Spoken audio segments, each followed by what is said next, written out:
Cuando observo lo que está ocurriendo en México, debo decirlo sin rodeos. Lo que no te cuentan es justamente lo que explica por qué este país está redefiniendo su destino. Mientras muchos discursos se quedan atrapados en la superficie, yo he visto señales profundas, económicas, sociales y geopolíticas que revelan un México que está cambiando las reglas del juego bajo Andrés Manuel López Obrador y Claudia Sheinbaum.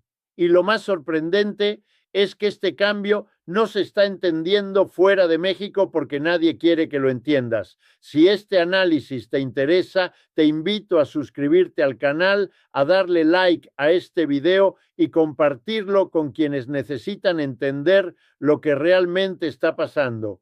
Además, déjame saber en los comentarios desde dónde nos estás viendo. Tu participación fortalece esta conversación. Soy Richard D. Wolff y durante décadas he estado analizando las contradicciones y crisis inherentes al sistema capitalista, trabajando para popularizar la compleja teoría económica y abogar por los lugares de trabajo democráticos. Hoy quiero compartir contigo lo que he aprendido de mi investigación, mi enseñanza y cada lucha por la justicia económica que he presenciado. Lo que me llamó la atención, primero, y debo decirlo con absoluta claridad, fue que detrás de las cifras y los discursos, México estaba ejecutando un rediseño económico profundo que pocos han comprendido realmente. Durante décadas estudié economías que parecían atrapadas en ciclos de dependencia, y lo que observé en México durante estos años me obligó a reconsiderar mis propios marcos de análisis, porque a diferencia de lo que se repite en ciertos medios internacionales, la cuarta T no surgió como un experimento improvisado ni como un simple giro político. Fue la respuesta acumulada a un modelo que había desgastado amplios sectores del país y que ya no podía sostenerse sin consecuencias sociales explosivas. Lo que definió este giro no fue una consigna ideológica, sino un cambio estructural. México empezó a recuperar el control sobre su propio destino económico, comenzando por las áreas donde históricamente había cedido demasiada influencia. Y esto no se dijo lo suficiente, no porque fuese irrelevante, sino precisamente porque su importancia era enorme. Mientras algunos lo veían como un cambio administrativo, yo veía señales de una reconfiguración nacional. Uno de esos indicadores fue la manera en que la inversión pública volvió a jugar un papel central. En mis análisis identifiqué algo que suele ser invisible para quienes solo miran los mercados. La infraestructura crea poder, y México estaba apostando por infraestructura estratégica, energética, logística, industrial, después de décadas de dejarla en manos externas. Esta decisión, que para algunos parecía anacrónica, en realidad era profundamente moderna, alineada con las conclusiones que hoy sostengo tras décadas de investigación. Los países que logran avanzar no son los que dependen ciegamente del capital extranjero, sino los que combinan inversión global con un núcleo interno fuerte y soberano. Pero lo más interesante fue cómo este proyecto transformó el mapa político. Con la 4T, México comenzó a dirigir recursos hacia zonas que habían sido históricamente ignoradas.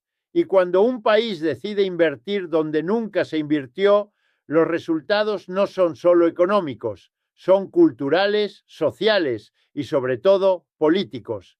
Fue ahí donde entendí la dimensión real de este proceso. La redistribución territorial del desarrollo no solo mejora carreteras, puertos o ferrocarriles, modifica quién tiene poder y quién ya no lo tiene. Algo similar observé en el manejo del sector energético, particularmente con Pemex y CFE. Durante años he analizado cómo los sistemas capitalistas transfieren el control de recursos estratégicos a manos privadas, pero en México noté un movimiento en dirección contraria. No entendían por qué un país quería recuperar el control de su energía en plena era globalizada. Pero la respuesta, una vez que uno observa el panorama completo, es evidente. Sin energía propia no hay desarrollo propio, y México estaba enviando una señal clara al mundo. No delegaría su seguridad energética a intereses privados o extranjeros. Esa decisión, aunque polémica en ciertos círculos, fortaleció la autonomía económica del país y redujo vulnerabilidades históricas que rara vez se explican al público. Sin embargo, lo que resultó más sorprendente fue el impacto que este proceso tuvo en la estructura laboral. La 4T, al elevar de manera significativa el salario mínimo, no solo aumentó ingresos, reconfiguró la base productiva del país. Por primera vez en décadas, el crecimiento económico no se sostenía en salarios deprimidos, sino en la creación de un mercado interno más robusto. Y eso, desde el punto de vista histórico, representa un giro que solo vemos en momentos de transformación profunda. Cuando uno analiza los datos con seriedad, descubre algo que casi nadie menciona. México empezó a desarrollar un modelo híbrido donde atraer inversión extranjera no implica renunciar a la soberanía económica. Esa combinación, inversión internacional más fortalecimiento del Estado, es extremadamente rara en América Latina y explica por qué el caso mexicano ha generado tanta fricción, tanta atención en algunos espacios, tanto rechazo. Esto es lo que muchos no dicen y lo que considero fundamental entender. La 4T no solo cambió el rumbo político, cambió el fundamento económico sobre el que México construirá las próximas décadas. Y eso, como economista marxista que ha dedicado su vida a estudiar las dinámicas del capitalismo, es algo que no se puede ignorar. Lo que descubrí al mirar más de cerca, y debo admitir que me sorprendió incluso a mí, fue que el mayor cambio en México no ocurrió en las instituciones ni en los grandes proyectos, sino en la estructura misma de la clase trabajadora. Durante décadas analicé países donde el trabajador era tratado como un costo a reducir, no como un pilar a fortalecer. Y sin embargo, cuando revisé los datos y testimonios en México, identifiqué algo que rara vez sucede. Un gobierno que decidió reconstruir la dignidad económica del trabajador como estrategia de desarrollo nacional.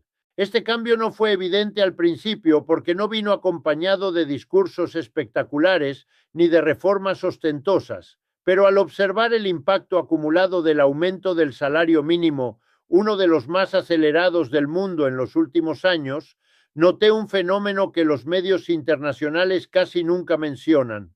La base laboral mexicana dejó de ser la más barata para convertirse en una de las más dinámicas de la región. Esta transición, que en muchos países tomaría generaciones, en México ocurrió en apenas unos años. Cuando el salario mínimo aumenta de manera sostenida, lo que cambia no es solo la cifra en una nómina. Cambia la estructura de incentivos dentro de la economía, cambia la demanda interna, cambia la manera en que las familias consumen, invierten y proyectan su futuro. Cuando revisé estos patrones, me di cuenta de que México estaba replicando, sin anunciarlo, las estrategias que permitieron a países como Corea del Sur y Japón consolidar su crecimiento durante el siglo XX. Pero lo más revelador no fueron los aumentos salariales en sí, sino la reacción que provocaron. Por primera vez en mucho tiempo, millones de trabajadores mexicanos comenzaron a experimentar un margen de estabilidad que antes no tenían. Y ese margen, aunque para algunos parezca pequeño, altera por completo la estructura de poder entre empleadores, gobiernos y ciudadanos. Es un cambio silencioso, pero profundo. Es ahí donde se definen las grandes transformaciones de una sociedad. También observé algo que rara vez se discute. La transformación del mercado laboral mexicano llegó en un momento en el que Estados Unidos enfrenta su propia crisis de trabajadores con salarios estancados y sindicatos debilitados. Esto colocó a México en una posición inesperada. En lugar de ser el país barato donde las empresas reducían costos, México empezó a convertirse en un competidor con una fuerza laboral cada vez más estable y en algunos sectores más capacitada.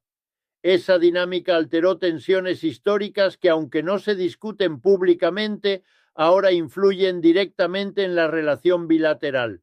Pero quizás la pieza más importante y la más ignorada fue el fortalecimiento del sindicalismo independiente. Durante años analicé sistemas laborales capturados por élites políticas o empresariales, pero en México noté un resurgimiento de sindicatos que ya no responden a los viejos intereses corporativos. Esta transición abrió espacios donde los trabajadores pudieron negociar desde una posición menos vulnerable, lo que aumentó no solo sus ingresos, sino su capacidad de participación política y social. Y hay un punto que considero fundamental. El trabajador con más poder no solo transforma su vida, transforma la economía, porque al mejorar las condiciones laborales, México comenzó a desarrollar un mercado interno que funciona como motor de crecimiento. Y este mercado interno no depende de subsidios temporales ni de burbujas especulativas, sino de un incremento real en la capacidad de consumo y ahorro de millones de familias. Esta transformación económica también alteró las dinámicas de clase. Durante décadas he estudiado cómo el capitalismo mantiene su hegemonía precisamente a través de la fragmentación y el debilitamiento de la clase trabajadora. Pero en México vi el proceso inverso, un sector laboral que se fortalece, que gana derechos, que organiza sindicatos independientes. Es un sector que comienza a desafiar las viejas estructuras de dominación. Y es aquí donde muchos analistas internacionales se equivocan. Ven estos cambios como simples ajustes administrativos, cuando en realidad representan un cuestionamiento profundo al modelo neoliberal que dominó América Latina durante décadas. México no estaba solo mejorando salarios, estaba redistribuyendo poder económico y político. Y esa redistribución es precisamente lo que genera resistencias tan intensas desde ciertos sectores. Lo que más me impresionó al continuar mi análisis fue descubrir cómo México estaba redefiniendo su relación con Estados Unidos sin confrontaciones abiertas, pero con una claridad estratégica impresionante. Durante años he estudiado las dinámicas de dependencia económica entre países centrales y periféricos, y lo que observé en México fue algo distinto, un proceso de reequilibrio gradual pero profundo. La relación entre México y Estados Unidos ha sido históricamente asimétrica. Estados Unidos ha ejercido una influencia determinante, no solo en la economía mexicana, sino también en su política interna, en sus instituciones y en sus decisiones estratégicas. Pero con la 4T identifiqué un giro que pocos analistas internacionales han querido reconocer. México comenzó a trazar límites claros, a defender intereses propios y a utilizar su posición geográfica y económica de una manera mucho más estratégica. El primer indicio de este cambio lo encontré en la renegociación del TMEC. A diferencia de lo que ocurrió con el TLCAN original, donde México aceptó condiciones profundamente desfavorables que consolidaron su dependencia, en el TEMEC vi señales de un país que negoció con mayor firmeza. México no cedió ante todas las presiones estadounidenses, defendió su sector energético, protegió su soberanía laboral y estableció mecanismos que limitan la capacidad de empresas extranjeras de imponer condiciones unilaterales. Este cambio no fue celebrado en los medios internacionales precisamente porque desafiaba la narrativa de que México debe aceptar pasivamente las decisiones de Washington, pero desde mi perspectiva como economista que ha estudiado las relaciones de poder global durante décadas, lo que vi fue un país que comenzó a actuar con autonomía estratégica. El segundo elemento fue la política migratoria. Históricamente, Estados Unidos utilizó la migración como un mecanismo de presión sobre México, pero durante la cuarta T observé un cambio en la postura mexicana. En lugar de aceptar todas las exigencias estadounidenses, México comenzó a negociar desde una posición más firme, exigiendo cooperación real en materia de desarrollo económico en Centroamérica, cuestionando políticas migratorias que violan derechos humanos y defendiendo su propia soberanía en el manejo de sus fronteras. Esta postura generó tensiones, sin duda, pero también estableció un precedente que no existía antes. México dejó de ser simplemente el país que contiene la migración para Estados Unidos y empezó a exigir responsabilidades compartidas. Desde mi análisis materialista, esto representa un cambio fundamental en la estructura de poder bilateral. El tercer aspecto fue la seguridad y el narcotráfico. Durante décadas, Estados Unidos dictó la agenda de seguridad en México, imponiendo modelos de militarización que solo agravaron la violencia sin resolver las causas estructurales del narcotráfico. Pero con la 4T identifiqué un giro hacia políticas que priorizan el desarrollo social sobre la represión militar. Este cambio, aunque criticado por sectores conservadores en ambos países, refleja una comprensión más profunda de las dinámicas del narcotráfico. El narcotráfico no es solo un problema de seguridad, es un problema económico y social, y México comenzó a abordarlo desde esa perspectiva, reduciendo la dependencia de estrategias estadounidenses que históricamente fracasaron. El cuarto elemento, y quizás el más significativo, fue la diversificación económica. México comenzó a fortalecer relaciones comerciales con otros países, reduciendo su dependencia absoluta del mercado estadounidense. Esta diversificación no significa romper con Estados Unidos, pero sí implica construir alternativas que reduzcan la vulnerabilidad económica. He visto este patrón en otros países que lograron escapar de relaciones de dependencia extrema. La clave no es el aislamiento, sino la construcción de múltiples vínculos económicos que permitan negociar desde una posición menos vulnerable.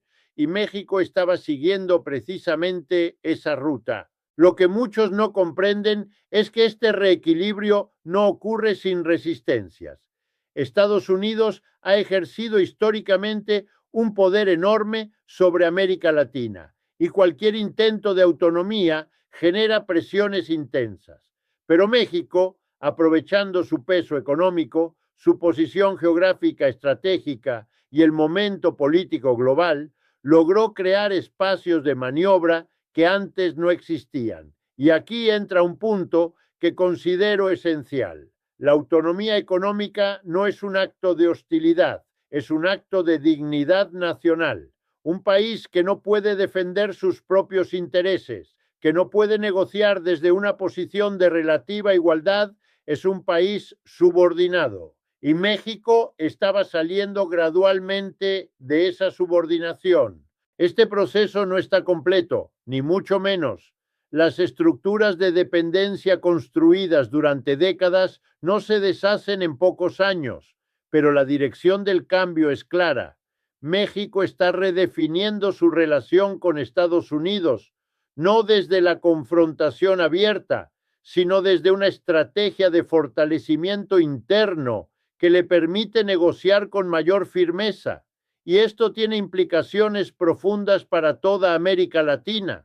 Porque si México, con toda su cercanía geográfica y su integración económica con Estados Unidos, puede trazar límites y defender su soberanía, Otros países de la región también pueden hacerlo. México está estableciendo un precedente que podría alterar las dinámicas de poder en todo el continente. Lo que descubrí al profundizar en este análisis es que México no solo estaba cambiando internamente, estaba construyendo un blindaje estratégico que pocos países en América Latina han logrado desarrollar.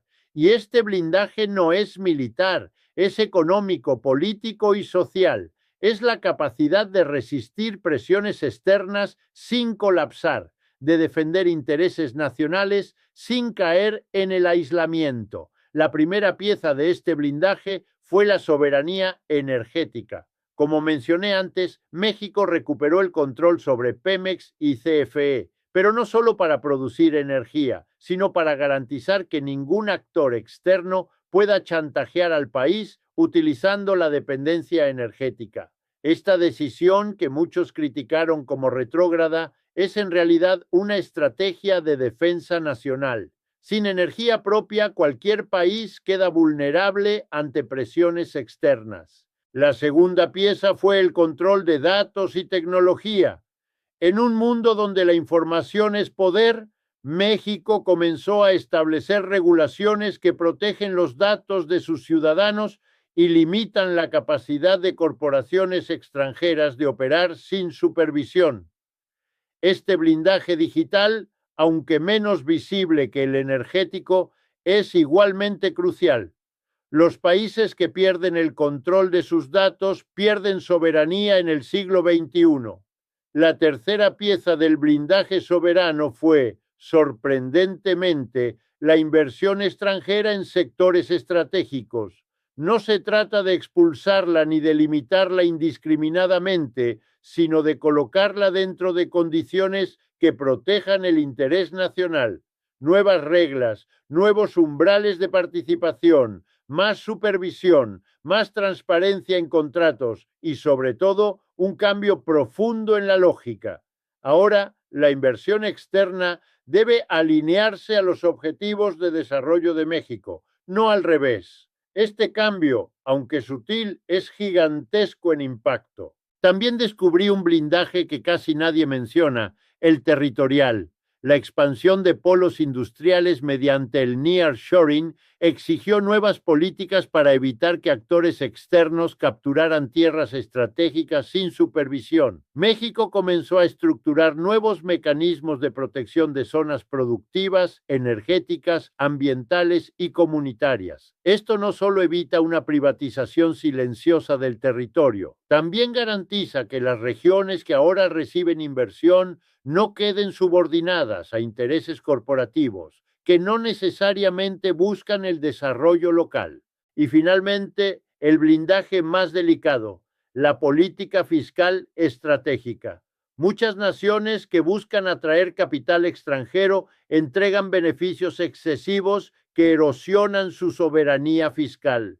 México, en cambio, comenzó a reequilibrar los incentivos para evitar convertirse en un territorio donde las empresas globales operen sin dejar beneficios reales, impuestos más claros, combate a prácticas elusivas y un esfuerzo notable por evitar acuerdos desventajosos que comprometan ingresos futuros. Cuando junté todos estos elementos, comprendí por qué casi nadie habla de esta estrategia, porque es demasiado efectiva y demasiado discreta. Una nación que recupera el control de su energía, de sus datos, de su territorio, de sus cadenas estratégicas y de su política fiscal, deja de ser dependiente. Y en geopolítica, la dependencia es poder para quien controla. México está cerrando puertas que durante décadas quedaron abiertas, no para aislarse, sino para evitar que actores externos dicten su destino económico. Y esta defensa silenciosa, sin estridencias, sin propaganda, sin confrontaciones visibles, es posiblemente uno de los cambios más profundos de toda la era contemporánea del país. Al revisar el impacto social de estos cambios, comprendí que la verdadera transformación estaba ocurriendo en un lugar que casi nadie analiza: el sistema de bienestar. Lo que me sorprendió profundamente al estudiar a México no fueron solo sus decisiones energéticas o su estrategia de soberanía, fue la reconstrucción silenciosa de un modelo de bienestar que durante décadas estuvo fragmentado, debilitado y subordinado a intereses ajenos a la mayoría. Y aquí noté algo que muchos pasan por alto. Cuando un país redistribuye poder económico a través de bienestar, altera las reglas políticas del país entero. El primer cambio estructural que observé fue el enfoque universalista. A diferencia de los programas condicionados del pasado, diseñados más para controlar políticamente que para realmente aliviar desigualdad, la nueva estructura apostó por derechos sociales que no dependen de afiliación partidista ni de intermediarios. Adultos mayores, jóvenes estudiantes, personas con discapacidad, comunidades rurales, todos empezaron a recibir transferencias directas sin la maquinaria clientelar que históricamente definía la política social en México. Este cambio, aparentemente simple, transformó la relación entre ciudadanía y Estado. La gente dejó de depender de caciques y estructuras locales y empezó a relacionarse directamente con el gobierno federal. La segunda transformación fue el impacto económico directo de estas transferencias. En Estados Unidos solemos ver los programas sociales bajo la óptica del gasto, no de la inversión. Pero lo que encontré en México fue distinto. Cada transferencia generaba una reactivación del consumo local, fortalecía micronegocios, reducía endeudamiento familiar y creaba estabilidad en comunidades que antes estaban al borde del colapso. En regiones rurales, esta política produjo un efecto que pocas veces se menciona. Por primera vez, muchas familias pudieron planificar a largo plazo. En macroeconomía, esa estabilidad, aunque invisible para los titulares, es una de las llaves del desarrollo productivo.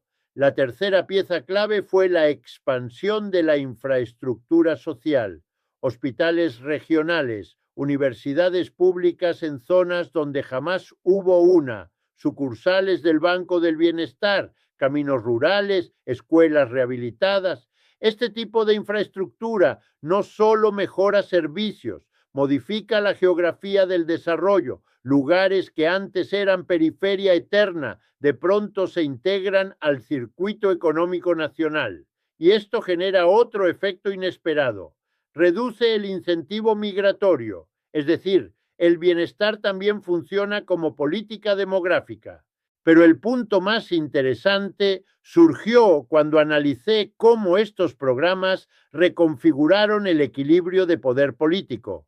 Durante años, las élites económicas podían influir decisivamente en la política mediante financiamiento, lobby y control mediático. Sin embargo, un sistema de bienestar robusto crea algo que pocas veces se menciona: independencia social frente a la élite económica. Cuando millones de personas dependen menos de salarios precarios, menos de créditos usureros, menos de favores locales y más de derechos universales, el poder de las élites disminuye. La ciudadanía gana margen de decisión. Esa redistribución silenciosa es una de las razones por las que los cambios políticos de los últimos años han sido tan profundos. La cuarta transformación, quizá la menos visible, fue el cambio cultural. Familias que por generaciones vivieron con carencias crónicas ahora ven la educación y la salud como derechos alcanzables, no sueños lejanos. Jóvenes que antes tenían dos opciones: emigrar o resignarse, ahora encuentran alternativas reales. Ese cambio cultural, que tarda años en consolidarse, está reescribiendo la identidad social de México. Y es aquí donde comprendí algo esencial. El sistema de bienestar no es un conjunto de programas, es una estrategia económica y política que reacomodó el mapa del poder. Lo que parecía una simple política social terminó siendo una herramienta para fortalecer el Estado, empoderar a la ciudadanía, estabilizar regiones y limitar la influencia de grupos que históricamente dominaron la vida pública. Este rediseño del bienestar explica por qué el proyecto de la 4T no solo sobrevivió a presiones internas y externas, sino que consolidó una base social capaz de sostener un cambio de largo plazo. Y es justamente esta base la que prepara el terreno para lo que analizaré ahora, el papel creciente de México en Latinoamérica. Cuando analicé el mapa regional, descubrí que México estaba ocupando un rol que pocos imaginaban, un nuevo eje de influencia latinoamericana. Lo que me resultó más llamativo al estudiar el avance del proyecto mexicano es que sus efectos no se detenían en sus fronteras. México, históricamente atrapado entre las presiones del norte y las fracturas internas del sur, había sido percibido durante décadas como un actor limitado, casi reactivo, sin capacidad real de influir en el rumbo geopolítico de Latinoamérica.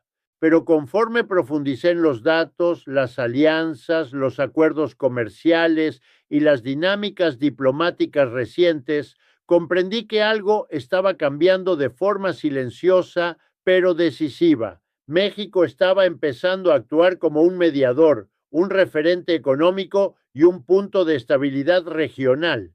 El primer indicio de este cambio lo encontré en el ámbito económico. A diferencia de Brasil, Argentina o Chile, cuyas economías enfrentan ciclos de volatilidad mucho más frecuentes, México ha mantenido una estabilidad macroeconómica que, combinada con su peso manufacturero y su integración con América del Norte, lo convierte en un actor económico cada vez más influyente en la región. Y esta influencia no es accidental, es el resultado de decisiones estratégicas que fortalecieron la economía interna, diversificaron las relaciones comerciales y crearon condiciones para que otros países latinoamericanos vean a México no solo como un socio comercial, sino como un modelo alternativo al neoliberalismo extremo que fracasó en tantos lugares. El segundo elemento que identifiqué fue el papel de México en la integración regional.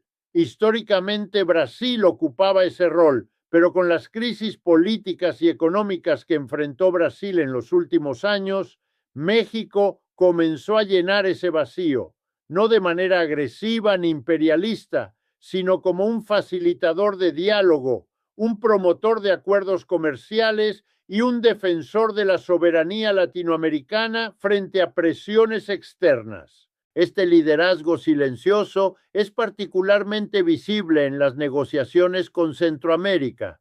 México no solo ha aumentado su inversión en la región, también ha promovido políticas de desarrollo que buscan atacar las causas estructurales de la migración, la pobreza y la violencia. Y esto, desde mi perspectiva, representa un cambio profundo en la manera en que México entiende su responsabilidad regional. El tercer aspecto fue la posición de México frente a crisis regionales. Cuando Venezuela enfrentó sanciones y presiones internacionales, México mantuvo una postura de no intervención y respeto a la soberanía. Cuando Cuba fue atacada por el bloqueo estadounidense, México defendió el derecho de los pueblos a autodeterminarse.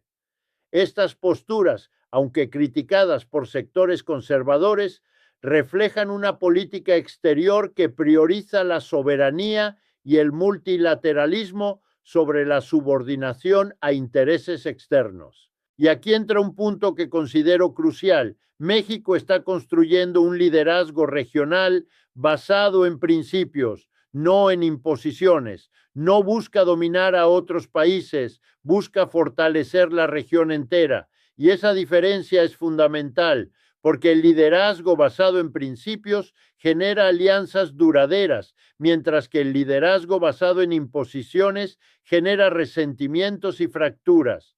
El cuarto elemento que observé fue la influencia cultural y social. La 4T no solo transformó a México internamente, también generó un efecto de inspiración en otros países de la región. movimientos sociales en América Latina comenzaron a estudiar el modelo mexicano, a analizar cómo un país puede fortalecer su soberanía sin romper con el comercio internacional, cómo puede redistribuir poder sin colapsar económicamente. Este efecto de inspiración, aunque difícil de medir, es profundamente significativo, porque cuando un país demuestra que es posible un camino alternativo al neoliberalismo, abre puertas para que otros países intenten lo mismo. Y México está cumpliendo ese rol, está demostrando que la soberanía económica, la justicia social y la estabilidad macroeconómica no son incompatibles, sino complementarias. Finalmente, identifiqué un cambio en la percepción internacional de México. Durante décadas, México fue visto como el país subordinado a Estados Unidos, el país que aceptaba todas las presiones del norte. Pero con la 4T, esa percepción comenzó a cambiar. México empezó a ser visto como un país que defiende sus intereses, que negocia con firmeza y que construye alianzas estratégicas basadas en el respeto mutuo. Y este cambio de percepción tiene consecuencias geopolíticas reales, porque cuando un país es percibido como fuerte, sus alianzas se fortalecen. Cuando un país es percibido como subordinado, sus alianzas se debilitan. México está transitando de la segunda categoría a la primera, y eso altera toda la dinámica regional. Lo que aprendí de este análisis es que México no solo está cambiando internamente, está redefiniendo su papel en América Latina. Y este cambio, aunque silencioso, es uno de los más significativos de las últimas décadas, porque si México logra consolidar este liderazgo regional basado en principios, en soberanía y en justicia social, podría alterar las dinámicas de poder en todo el continente. Y aquí es donde cierro este análisis. Lo que no te dicen sobre México, lo que muchos medios internacionales prefieren ignorar, es que este país está ejecutando una transformación profunda que desafía las narrativas dominantes sobre cómo debe organizarse una economía, cómo debe relacionarse un país con las potencias globales y cómo debe construirse la justicia social. México no está siguiendo el libreto neoliberal que fracasó en tantos lugares. Está escribiendo su propio camino.